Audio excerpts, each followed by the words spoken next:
Mr. President, Excellencies, distinguished delegates, ladies and gentlemen, today I present my first report to this Council as Special Rapporteur on Human Rights Situation in the Islamic Republic of Iran. I'll highlight 4 critical areas of concern. First, the alarming use of the death penalty. Second, patterns of discrimination in diverse communities. Third, absence of transparency. And fourth, the continued silencing of dissent. I'll start with the death penalty. The year 2024 has witnessed an unprecedented surge in executions. Over 900 known executions were identified, the highest since 2015, making Iran by far the highest per capita user of the death penalty globally. The pace is accelerating, with at least 169 known executions identified in January and February alone. Should this alarming rate remain consistent, the total number of executions could exceed 1,000 this year, a chilling threshold that demands a collective global response. Half of these known executions were reportedly carried out for drug offenses, followed by homicides through qisas, broadly defined national security offenses, and sexual offenses. Under international human rights law, these executions fail to meet the most serious crimes threshold.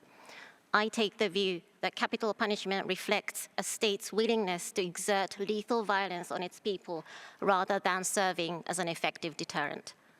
Children continue to be sentenced to death. While I acknowledge the state's efforts to prevent such executions, I must emphasize in the strongest possible terms that individuals who were below the age of 18 at the time of the offense should not be sentenced to death in the first place, let alone executed. My report also highlights the troubling ethnic and religious discrimination in Iran.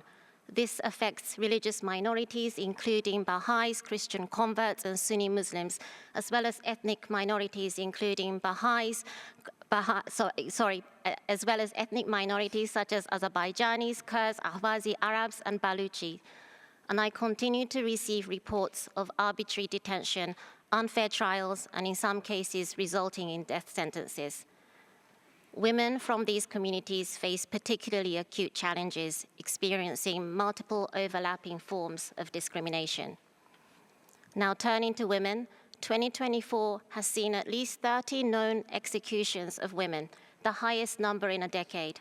And I'd like to use this occasion to draw attention to 3 women activists currently facing the death penalty, charged with broadly defined security offenses for their activism and social work.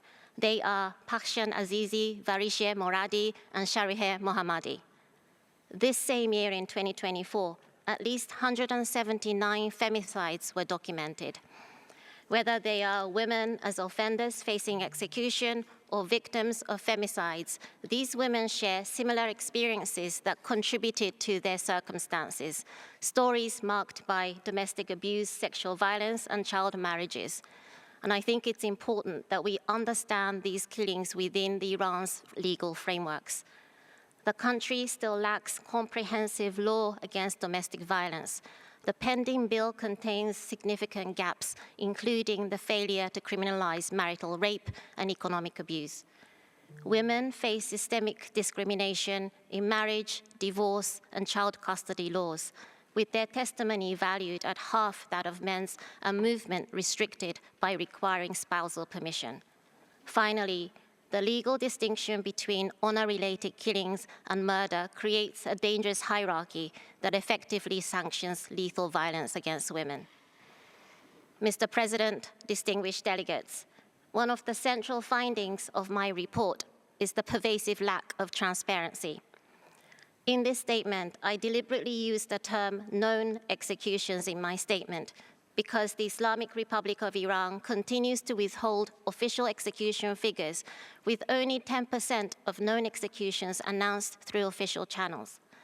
Iran should enable the reporting of all capital cases, make individual judgments publicly available, and regularly release statistics of death sentences and executions with demographic information. When a state wields the power to take life, it carries an obligation for full transparency. On this, I commend civil society organizations for their meticulous data collection and families for providing testimonies despite significant risks. This opacity extends across multiple domains, including ethnic population composition, as well as child marriage statistics below the age of 10. The burden lies with the state to provide transparent data if it wishes to refute any assessments of discriminatory practice. Finally, I continue to receive reports of harassment and ill treatment of human rights defenders, artists, civil society organizations, and journalists in detention, including denial of medical care for life-threatening conditions. The targeting of their family members also aim to silence peaceful expression. Dissent does not equal threat. A healthy society treats it as a vital force for growth rather than something to suppress. And I urge the Islamic Republic of Iran to uphold freedom of expression, association, and assembly, and end harassment to those exercising these rights. Despite intense repression, Iranian people continue to demonstrate remarkable resilience, reflecting growing awareness and determination in defending these rights. I thank you for your attention.